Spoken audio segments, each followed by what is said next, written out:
এটা ফিল করি যে আসলে স্ত্রীদের সাথে কঠোর হয়ে কোনো লাভ নেই। বিয়ে তো করে ফেলেছেন, এখন বিয়ে করাটা যত সহজ, মুক্ত হওয়া এত সহজ না। ঠিক আছে, একবার করে ফেললে ব্যাস করে ফেলছেন, সারা জীবন এখন টানতে হবে।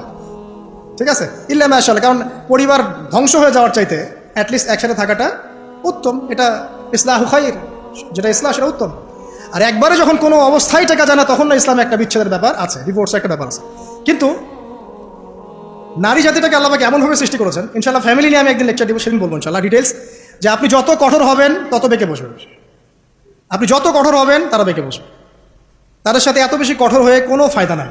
কীভাবে ডিল করতে হবে একটা সূত্র বলে দেন। আপনি আপনার মেয়ের প্রতি যেমন, আপনার যদি একটা মেয়ে থাকে 5 বছর বয়স, 10 বছর বয়স, 2 বছর বয়স, একটা মেয়ের সাথে আপনার সম্পর্ক কেমন? খুব মিষ্টি সম্পর্ক।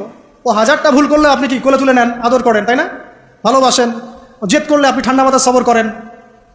ওই মেয়ের সাথে কি আপনার সম্পর্ক কখনো বিচ্ছেদ হয়? হয় না। কিন্তু মেয়েরা অনেক জ্বালাতে পারে, ছোটো বাচ্চা 8-10 বছর, 5 বছর খুব জ্বালাচ্ছে, কিন্তু আপনি কিন্তু সবর করেন, আপনি ওর চাহিদা পূরণ করেন, ওকে কিনে দেন, এটা কিনে দেন, ওটা কিনে দেন, বুঝান, হ্যাঁ, আদর করেন। এইভাবে যদি আপনি স্ত্রীর সাথে থাকতে পারেন, আপনি ফ্যামিলি লাইফে হ্যাপি। আর যদি অন্য কোনো পলিসিতে যান, খুব কঠোরতা আরোপ করেন, হ্যাঁ, বয়কট করেন, কথাবার্তা বন্ধ, খাওয়ার দাওয়ার বন্ধ, এই বাসা চলে গেল ব্রিফকেস নিয়ে, আপনি আবার এখানে, এগুলো চলতে থাকলে আপনি না দিনের কাজ করতে পারবেন আর না দুনিয়ার কাজ করতে পারবেন। তো এখানে সবর ছাড়া কোনো নসিহত নেই, মানে সবরই সবর, ধৈর্যের চূড়ান্ত পরীক্ষা দেওয়া লাগবে এখানে। আর দুনিয়াতে যদি এভাবে একটু কষ্ট করে চলতে পারেন, জান্নাতে হুর অপেক্ষা করছেন স্যার। ঠিক আছে, তো একটা রাতে মেয়ের মতো করে মেশেন, মানে আপনার মেয়ের সাথে আপনি যেমন, আপনার ছোট্ট ছেলে সন্তানের সাথে আপনি যেমন, এভাবে একটু ডিল করেন, তাহলে দেখবেন যে আপনি স্ত্রী মাশাআল্লাহ, ওর চেয়ে ভালো মানুষই থাকবে না তখন, এবং তার কাছে আপনার চেয়ে ভালো কোনো মানুষই থাকবে না। ঠিক আছে, আল্লাহ পাক পরিবারগুলোকে সুখী করুন, দোয়া করি। কারণ পরিবারের ভাঙনটা এখন খুব বেশি হচ্ছে, প্রায় পরিবারে ডিভোর্স এবং পরকীয়া। এখান থেকে দূরে থাকতে হলে আমাদেরকে কিছু ইসলামিক মোটিভেশন দরকার আছে। আল্লাহ পাক আমাদেরকে বোঝার তৌফিক এনায়েত করুন, আমিন। এরপরের 3টা পরিবার সংক্রান্ত, এটা বলে শেষ করছি। পরিবার সংক্রান্ত 3টা নসিহত করেছেন। এক হচ্ছে, তুমি পরিবারের সাধ্য মতো খরচ করো, তোমার যা সাধ্য আছে এই অনুযায়ী খরচ করো। আপনি যদি কোটিপতি হন, আপনি পরিবারে আপনার সাধ্য মতো খরচ করেন, কোনো সমস্যা নেই, ওটা বিলাসিতা নয়। আর আপনার যদি মাসে 50,000, 1 লাখ টাকা আর্নিং থাকে, সেভাবে খরচ করেন। কারো পরিবারের আর্নিং যদি 20,000 টাকা হয়, সেভাবে খরচ করেন। মানে সাধ্যের বাইরেও যাওয়ার দরকার নাই, আবার অতিরিক্ত কৃপণতাও প্রদর্শন করার দরকার নাই। মধ্যম পন্থা আপনি খরচ করবেন আপনার সাধ্য মতো। আর এখন সাধ্য মতো খরচ করার সুযোগ কোথায়? ঘরে ঘরে তো সব মাশাআল্লাহ, এমন এমন স্ত্রীদেরকে নিয়ে আসছেন যে পাশের বাড়ির আপাদেরগুলো দেখে দেখে আসবে, এসে আপনাকে বলবে যে অমুকের তো ওইটা দেখলাম, তমুকের তো ওইটা দেখলাম, তুমি তো আমার বিয়ের পর থেকে কিছু দিতে পারলাম না। ঠিক আছে, তো বুঝাবেন।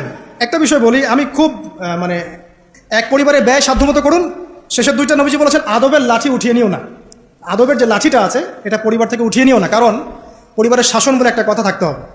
সব কিছু যদি আপনি একদম ওপেন করে দেন সবার জন্য, যা ইচ্ছা তাই করুক, তাহলে আপনার মূল্য থাকবে না, আপনার কথাকে কেউ দাম দিবে না। আপনি আপনার ওয়েট হারাবেন, পরিবারের মধ্যে অশ্লীলতা, ফায়েশা, বেপরদামি, দুনিয়াদারি ঢুকে যাবে। আর একবার ঢুকে গেলে আপনি খুব সহজে বের করতে পারবেন না। তাই শাসনের লাঠিটা থাকবে পরিবারে। আর সর্বশেষটা হচ্ছে, তাদেরকে আল্লাহ পাকের ভয় দেখাতে হবে, কারণ আল্লাহর ভয় সব কিছুর কেন্দ্র। যার মধ্যে আল্লাহর ভয় একবার ঢুকে গেছে, তাকে আর শাসন করা লাগবে? শাসন করা লাগবে না। কিন্তু যার মধ্যে একবার আল্লাহর ভয় ঢুকে যাবে, সে অটোমেটিকলি আল্লাহর পথে চলবে ইনশাআল্লাহ। আমরা দোয়া করি, আল্লাহ পাক আমাদের সবার পরিবারকে জান্নাতি পরিবার রূপে কবুল করে নিন, আমিন। আমাদের পরিবারবর্গকে আল্লাহ পাক হেদায়েত দান করুন, আমাদেরকে পরিবারের জন্য সাধ্যমতো ব্যয় করার তৌফিক দান করুন। পরিবারের মধ্যে যারা আমরা বাবা মা, ভাই বোন, স্ত্রী সন্তান আছি, সবার মাঝে একটা হৃদ্যতা, ভালোবাসার বন্ধন আল্লাহ পাক তৈরি করুন। যদি আল্লাহ না করুক, যদি আমাদের মধ্যে মহামারী ছড়িয়ে পড়ে, তাহলে সেখানে সবর করা তৌফিক আমাদেরকে দান করুন আল্লাহ পাক। আমরা সবাই যেন কবিরা গুণাগুলো থেকে বেঁচে থাকতে পারি, সেই তৌফিক আল্লাহ পাক আমাদের সবাইকে এনায়েত করুন। আমাদের যুব সমাজকে আল্লাহ পাক মাদক থেকে হেফাজত করুন এবং কোরআনের কাছে নিয়ে আসুন, নামাজের কাছে নিয়ে আসুন, জামাতে 5 ওয়াক্ত নামাজ পড়ার তৌফিক এনায়েত করুন। প্রত্যেককে আল্লাহ পাক ফরজ নামাজ জামাতের সাথে পড়ার তৌফিক দান করুন এবং পিতামাতার খেদমত করার তৌফিক আমাদের সবাইকে দান করুন এবং সারা জীবন তাওহীদের উপর থেকে শিরক মুক্ত আমল নিয়ে কবরে যাওয়ার তৌফিক আল্লাহ পাক আমাদের সবাইকে দান করুন, আমিন। আজকের মতো আমরা এখানে শেষ করছি। আকুলু কওলি হাযা আস্তাগফিরুল্লাহ লি ওয়া লাকুম ওয়া লিসাইরিল মুসলিমিন। বারাকাল্লাহু লানা ওয়া লাকুম বিল আয়াতিল হাকীম। ইন্নাহু তাআলা জাওয়াদুন কারীমুন রাউফুর রহিম। সুবহানাকাল্লাহুম্মা ওয়া বিহামদিক, আশহাদু আল্লা ইলাহা ইল্লা আনতা আস্তাগফিরুকা ওয়া আতুবু ইলাইক। আসসালামু আলাইকুম ওয়া রাহমাতুল্লাহি ওয়া বারাকাতুহু।